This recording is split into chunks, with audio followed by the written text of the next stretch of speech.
Hi, welcome to Gouramma Gumagumalu. అందరూ బాగున్నారా?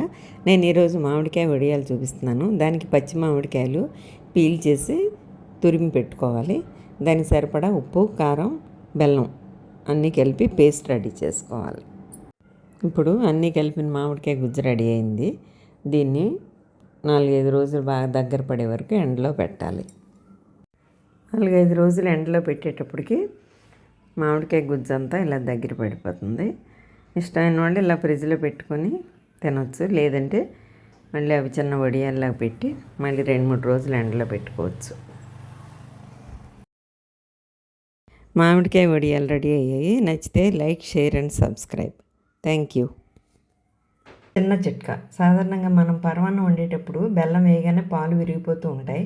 అలా విరగకుండా ఉండాలంటే కనుక బెల్లం వేసే ముందు చిటికెడు వంట సోడా వేసుకుంటే కనుక పాలు విరగకుండా బాగుంటాయి.